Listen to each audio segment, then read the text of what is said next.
গরমে কি কি রোগ হতে পারে তার কারণ ও প্রতিকারের উপায় জেনে নেওয়া যাক। জল শূন্যতা। গরমে শরীর অতিরিক্ত ঘামের মাধ্যমে তাপ নির্গত করে মূল তাপমাত্রাকে স্বাভাবিক সীমার মধ্যে রাখার চেষ্টা করে, যার ফলে শরীরে তরলের ঘাটতি দেখা দিতে পারে, যাকে আমরা জল স্বল্পতা বা ডিহাইড্রেশন বলি। পানি স্বল্পতার লক্ষণগুলো হল সব সময় তৃষ্ণার্ত অনুভব করা, অল্প এবং গাঢ় আভাযুক্ত প্রস্রাব, মাথা ব্যথা, দিশেহারা ভাব। নিয়মিত বিরতিতে প্রচুর জল পান করে আমরা এই লক্ষণগুলো প্রতিরোধ করতে পারি। আমরা কচি ডাবের জল বা লস্যি ও পান করতে পারি। তরমুজ, আঙ্গুর, পেঁপে বা আমের মতো অনেক পানিযুক্ত ফল খেতে পারি, যা আমাদের শরীরের জলকে পুনরায় পূরণ করতে পারে। মাথা ব্যথা। ডিহাইড্রেশনের ফলে গরমের সময় মাথা ব্যথা একটি সাধারণ ব্যাপার, যা গ্রীষ্মকালীন মাথা ব্যথা নামে পরিচিত। জল স্বল্পতা পূরণ করে মাথা ব্যথা প্রতিরোধ করা সম্ভব। তাপজনিত রোগ। গরমে মৃদু থেকে তীব্র তাপজনিত রোগ সৃষ্টি হতে পারে। এটি সূর্যালোক সম্পাতের কাল এবং পরিশ্রমের মাত্রার ওপর নির্ভর করে। এগুলো হল তাপ ক্র্যাম্প। গরম তাপমাত্রায় অতিরিক্ত ব্যায়াম করলে প্রচুর ঘামের সঙ্গে শরীর থেকে লবণ, সোডিয়াম বেরিয়ে যাওয়ার ফলে বেদনাদায়ক পেশি সংকোচন ঘটে। লবণবিহীন শুধু পানি পান করলে এটি আরও বৃদ্ধি পায়। এক্ষেত্রে শরীরের মূল তাপমাত্রা বৃদ্ধি পায় না। লক্ষণগুলো দেখা দিলে খাবার স্যালাইন খেলে দ্রুত উপশম হয়। তাপ সিনকোপ। গরম আবহাওয়ায় অনেকক্ষণ দাঁড়িয়ে থাকলে শরীরের বাইরের দিকের রক্তনালী প্রসারণের ফলে রক্তচাপ কমে যায়। ফলে মস্তিষ্কে কম রক্ত প্রবাহিত হয়ে রোগী অজ্ঞান হয়ে যেতে পারে। তখন ওই ব্যক্তিকে ছায়ার নিচে সরিয়ে নিতে হবে এবং ফ্যান চালিয়ে দিলে দ্রুত সুস্থ হয়ে যাবে। তাপ নিঃশেষণ। গরম ও আর্দ্র আবহাওয়ায় দীর্ঘক্ষণ পরিশ্রম করলে তাপ নিঃসরণ ঘটে। প্রচুর ঘাম এবং অপর্যাপ্ত লবণ ও পানি প্রতিস্থাপনের ফলে কোর, মলদার তাপমাত্রা 37 থেকে 40 ডিগ্রির মধ্যে বৃদ্ধি পায়, যার ফলে নিম্নলিখিত বৈশিষ্ট্যগুলো দেখা দেয়। চামড়া গরম এবং ঘাম, মাথা ব্যথা, দুর্বলতা, ক্লান্তি, বিরক্তিভাব। ডিহাইড্রেশন, দ্রুত নাড়ির গতি। এই রকম পরিস্থিতিতে রোগীকে তাপ থেকে ছায়ায় নিয়ে যেতে হবে। কাপড় চোপড় খুলে ঠান্ডা পানি স্প্রে করে ফ্যান ছেড়ে শীতল করতে হবে। জল স্বল্পতা পূরণের জন্য খাবার স্যালাইন খেতে দিতে হবে বা শিরায় স্যালাইন দিতে হবে। চিকিৎসা না করা হলে তাপ নিঃসরণ হিটস্ট্রোকে পরিণত হতে পারে। হিটস্ট্রোক। যখন শরীরের মূল তাপমাত্রা 40 ডিগ্রি সেলসিয়াসের ওপরে বেড়ে যায়, তখন হিটস্ট্রোক ঘটে।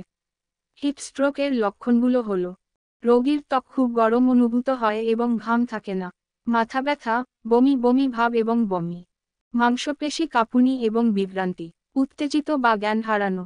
হিটস্ট্রোক একটি জরুরি অবস্থা এবং এর মৃত্যুর হার বেশি, তাই অবিলম্বে চিকিৎসকের শরণাপন্ন হন।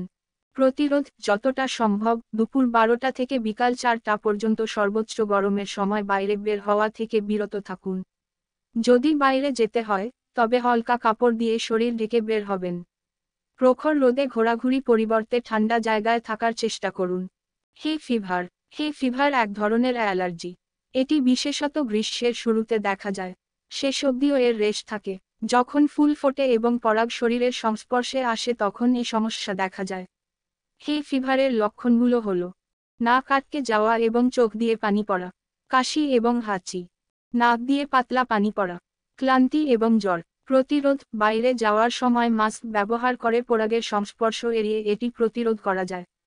যদি এটি ঘটে, তবে ফেক্সোফেনাডিনের মতো অ্যান্টিহিস্টামিন দ্বারা উপসর্গগুলো হ্রাস করা যেতে পারে। রোগী যদি অ্যালার্জি প্রবণ হয়, তবে ডাক্তারের সঙ্গে পরামর্শ করতে হবে। কিছু ওষুধ হে ফিভার প্রতিরোধে সহায়তা করতে পারে। হাঁপানির আক্রমণ। গরমের মধ্যে হাঁপানির আক্রমণ বেশি দেখা দেয়, যখন ফুল ফোটে এবং ফুলের রেণু বাতাসে উড়ে বেড়ায়, বিশেষ করে অ্যালার্জিযুক্ত ব্যক্তিদের মধ্যে। কারো যদি হাঁপানি থাকে তাহলে বাইরে যাওয়ার সময় মাস্ক ব্যবহার করে পরাগের সংস্পর্শ এড়ানোর মাধ্যমে প্রতিরোধ করা যেতে পারে। ফ্লু। ফ্লু মূলত গ্রীষ্মের রোগ। বর্ষায়ও এটি হয়। যে কোনো বয়সের ব্যক্তি ফ্লুতে আক্রান্ত হতে পারে। পর্যাপ্ত বিশ্রাম ও প্রচুর তরল পানের মাধ্যমে ফ্লু থেকে পরিত্রাণ পাওয়া সম্ভব। খাদ্য ও জলবাহিত রোগ। খাদ্যে বিষক্রিয়া। গরমের মধ্যে খাদ্যে বিষক্রিয়া বেশি হয়, যখন সালমোনেলা এবং ক্লোস্ট্রিডিয়ামের মতো কিছু বিপজ্জনক অণুজীব খাদ্যে বৃদ্ধি পায়। খাদ্যে বিষক্রিয়ার লক্ষণ হল পেট ব্যথা, বমি বমি ভাব এবং বমি, ডায়রিয়া, জ্বর। প্রতিরোধ। কম রান্না করা মাংস, কাঁচা শাকসবজি, মাছ এবং ফাস্টফুড এড়িয়ে এটি প্রতিরোধ করা যেতে পারে। যদি এটি ঘটে তবে খাবার স্যালাইন খাবেন এবং ডাক্তারের পরামর্শ নেবেন। জন্ডিস এটি আরেকটি মারাত্মক রোগ যা গরমকালে বেশি দেখা যায়। এ অবস্থা দূষিত খাবার বা জল পান করলে যে কারো হতে পারে। হেপাটাইটিস এ ভাইরাস দূষিত খাবার বা পানির মাধ্যমে শরীরে প্রবেশ করে এবং সংক্রমিত ব্যক্তির মল দ্বারা জল বা খাবার দূষিত হয়। জন্ডিস গুরুতর হয়ে উঠতে পারে এবং জীবনকে বিপন্ন করতে পারে। জন্ডিসের প্রধান লক্ষণগুলোর মধ্যে রয়েছে ত্বক এবং চোখের হলদে ভাব, হলুদ রঙের প্রস্রাব, চুলকানি ইত্যাদি। প্রতিরোধ এ সংক্রমণ এড়াতে সবচেয়ে কার্যকর উপায়গুলোর মধ্যে একটি হল এ ধরনের সংক্রমণের সংস্পর্শ এড়ানো, অর্থাৎ দূষিত খাবার বা জল এড়ানো ও হেপাটাইটিস এ ভাইরাসের টিকা গ্রহণ। ডায়রিয়া, আমাশয়, কলেরা ও টাইফয়েড। ডায়রিয়া, আমাশয়, কলেরা ও টাইফয়েড হল পানিবাহিত রোগ, যা গ্রীষ্ম ও বর্ষার মাসগুলোতে বেশি দেখা যায় এবং দূষিত খাবার বা জল এড়িয়ে চলার মাধ্যমে প্রতিরোধ করা যায়। ত্বকের রোগ ও বিষণ্ণতা। ঘামাচি গরমে সাধারণ চর্মরোগগুলোর মধ্যে একটি হল ঘামাচি। এটি বাচ্চাদের পাশাপাশি প্রাপ্তবয়স্কদেরও হয়। এর আক্রমণে ত্বকের লাল ফুসকুড়ি হয়।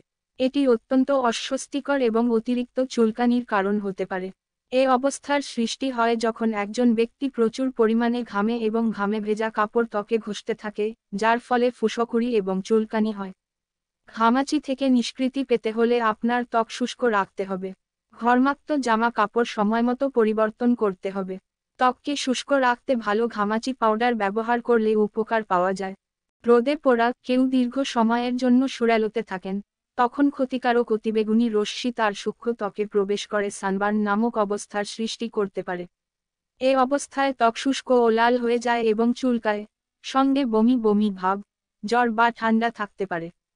যেসব ক্ষেত্রে পোড়া গুরুতর, সেখানে ফোস্কা পড়তে পারে এবং অবস্থার উন্নতি হলে ত্বক খোসা উঠতে পারে। তাই রোদে বেরোনোর প্রায় 20 মিনিট আগে একটি শক্তিশালী এসপিএফ সহ ভালো সানস্ক্রিন লোশন ব্যবহার করলে ভালো। এছাড়াও ত্বকের আর্দ্রতা সঠিকভাবে বজায় রাখতে হবে। ব্রণ গরমে ব্রণ হওয়ার সম্ভাবনা বেড়ে যায়, কারণ শরীর ঠান্ডা রাখতে শরীর বেশি ঘাম তৈরি করে। ঘামের অতিরিক্ত উৎপাদন সেবেসিয়াস গ্রন্থিগুলোকে ত্বককে আর্দ্র রাখতে আরও তেল উৎপাদন করতে উদ্দীপিত করে, ফলে সেবেসিয়াস গ্রন্থি মুখ আটকে যায় এবং ব্রণ সৃষ্টি করে। দিনে বারবার মুখ ধোয়া ত্বককে তেলমুক্ত রাখতে সাহায্য করতে পারে, ফলে ব্রণ কম হবে। বিষণ্ণতা জলবায়ুর পরিবর্তন এবং তাপমাত্রা বৃদ্ধির কারণে কিছু মানুষের মেজাজ পরিবর্তন হতে পারে। কিছু কিছু মানুষ গরমের কারণে বিষণ্ণতায় ভোগে, তবে তাপমাত্রা কমে গেলে বর্ষা এলে বিষণ্ণতা কেটে যায়। সংক্রমণজনিত ও মশাবাহিত রোগ। হাম একটি ভাইরাস দ্বারা সৃষ্ট শ্বাসযন্ত্রের সংক্রমণ। এর লক্ষণগুলোর মধ্যে রয়েছে জ্বর, কাশি, সর্দি এবং গায়ে লাল লাল দানা। শিশুরা সাধারণত হামে আক্রান্ত হয়। হামের টিকা এবং আক্রান্ত শিশুর সংস্পর্শ এড়ানোর মাধ্যমে এটি প্রতিরোধ করা যায়।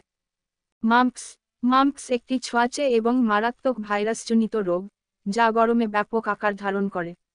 এতে সংক্রমিত ব্যক্তি যখন হাঁচি বা কাশি দেয়, তখন প্রতিবেশীদের মধ্যেও সংক্রমিত হতে পারে।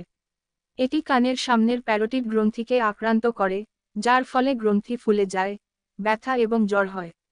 মাম্পস ভ্যাকসিন এবং আক্রান্ত ব্যক্তির সংস্পর্শ এড়ানোর মাধ্যমে এটি প্রতিরোধ করা যায়। জলবসন্ত গরমে অন্যতম মারাত্মক রোগ হল জলবসন্ত বা চিকেন পক্স। এটি একটি ভাইরাসজনিত রোগ। জলবসন্ত হলে সারা শরীরে ছোট ছোট পানিভর্তি ফোস্কা দেখা দেয়। এটি সাধারণত ছোট শিশুদের আক্রান্ত করে, কখনো কখনো প্রাপ্তবয়স্ক লোক, ডায়াবেটিসের রোগী, ক্যান্সার আক্রান্ত রোগীদেরও হতে পারে। এই সংক্রামক রোগটি বায়ুবাহিত কণার মাধ্যমে ছড়ায়। সংক্রমিত ব্যক্তি কাশি বা হাঁচি দিলে বা সরাসরি সংক্রমিত ব্যক্তির সাহচর্যে এলে ছড়ায়। কখনো কখনো সংক্রমণ সুপ্ত থাকতে পারে, যতক্ষণ না সংক্রমণ করার জন্য উপযুক্ত আবহাওয়া তৈরি হয়। চিকেন পক্সের ভ্যাকসিন নিয়ে এবং সংক্রামিত ব্যক্তির সাহচর্য এড়িয়ে জলবসন্ত প্রতিরোধ করা সম্ভব। মশার কামড়ে সংক্রমিত রোগ। মশার কামড়ে সংক্রমিত রোগ যেমন ম্যালেরিয়া, ডেঙ্গু, চিকুনগুনিয়াও গ্রীষ্মকালে বেশি দেখা যায়। কারণ এখন মশার প্রজনন মৌসুম। মশা নিধন, তাদের প্রজনন স্থান অপসারণ এবং মশার কামড় এড়ানোর মাধ্যমে এ রোগগুলো প্রতিরোধ করা যেতে পারে। অন্যান্য সমস্যা। নেত্রদাহ, চোখব্যথা বা কনজেক্টিভাইটিস হল ভাইরাল বা ব্যাকটেরিয়া সংক্রমণ বা অ্যালার্জির ফল, যা কনজেক্টিভার প্রদাহের সৃষ্টি করে এবং 4 থেকে 7 দিন থাকে। এতে চোখব্যথা করে এবং লাল হয়ে যায়। এগুলো সাধারণত ভাইরাস দিয়ে হয় এবং এটি একটি সংক্রামক রোগ। যদি পরিবারের এক ব্যক্তির এটি হয়, তবে সবার হতে পারে। এ রোগে আক্রান্ত হলে চোখ স্পর্শ করার আগে হাত ধোয়া গুরুত্বপূর্ণ। দিনে কয়েকবার ঠান্ডা জল দিয়ে আক্রান্ত চোখ ধুলে আরাম পাওয়া যায়। হঠাৎ কেউ অসুস্থ হয়ে গেলে, অতিরিক্ত গরমে কেউ যদি অসুস্থ হয়ে গেলে শুরুতেই তাকে আধা ঘন্টা ঠান্ডায় রাখার ব্যবস্থা করতে হবে। এরপর শুইয়ে দিতে হবে এবং তার পা কিছুটা ওপরে তুলে দিতে হবে। প্রচুর পানি বা পানীয় খাওয়ানোর ব্যবস্থা করতে হবে। আক্রান্ত ব্যক্তির ত্বক ঠান্ডা করার ব্যবস্থা করতে হবে।